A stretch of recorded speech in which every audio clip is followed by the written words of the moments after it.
Thanks so much for speaking to us this Friday evening, Lord Heseltine. How do you think this campaign's going for the Conservative Party? I think that the Conservatives have presided over an extraordinarily difficult period of economic history. And I think they've done some very remarkable and impressive things. One of the most impressive was the Prime Minister's response to the COVID crisis. And he faced the most terrible political dilemma. Millions dead, countless jobs gone, bankruptcies. And he took the bravest decisions, but they cost a lot of money. And the consequence of that is that there's no spare money left now. But people feel frustrated. And how can you blame them if living standards are not rising? They're frustrated. They want change.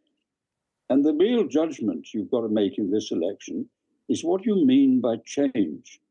Now, there is a choice for the Labour Party. Naturally, you wouldn't expect me to support that, but that is a change, providing that they've changed what they always turn out to be, which is people who wreck the economy. But from the other side of the politics, then you're into a worldwide phenomenon where the single biggest threat to many people is that of immigration. And to understand immigration, you have to understand this little creature, because all over the world, people who are living in the most acute circumstances of poverty, who are facing the traumas of climate change, and who are often in communities which are tearing themselves apart over racism, can see how much better off we are, and they want to share in it. The ones that are coming are not idlers or shirkers or people who just want to coast. They're the younger, energetic people who want to share in what we take for granted. Now, we have to control that. Let's be frank about it. There's no doubt about it. We cannot just accept free flow of endless numbers.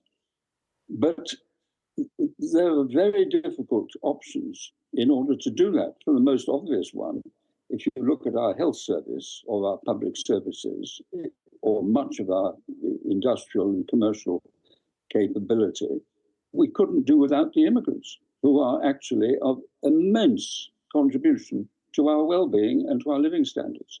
But we have to find ways of control.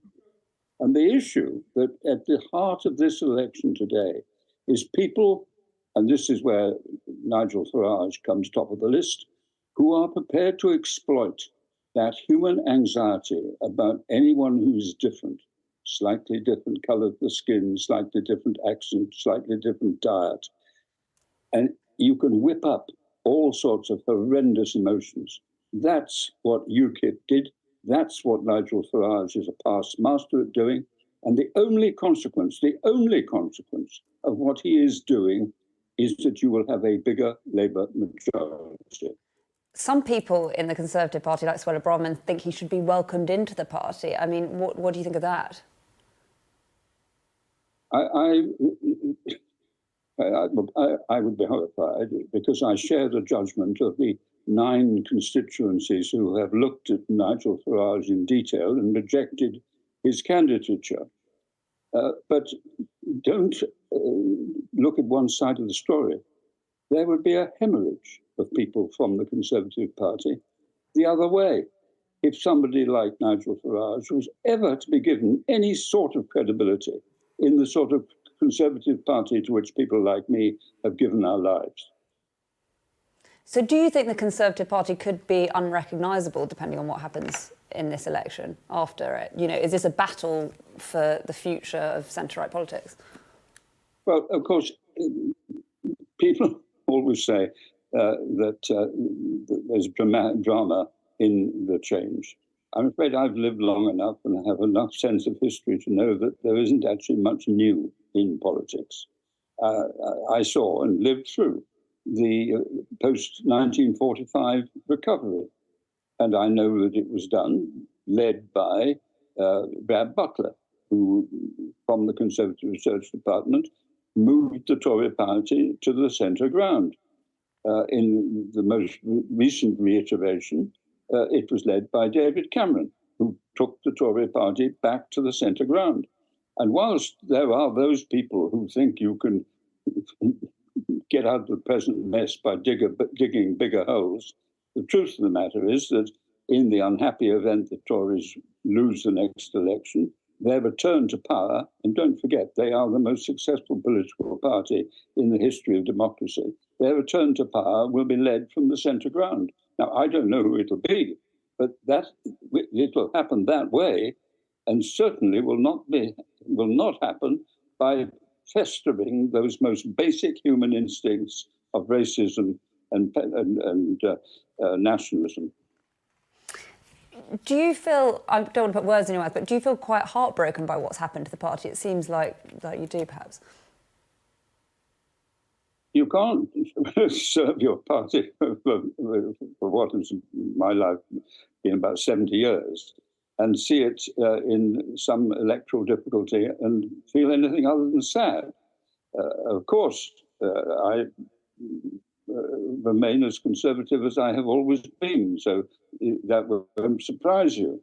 But what I have enough sense of history to know that this is not the end of the Conservative Party. They will be back.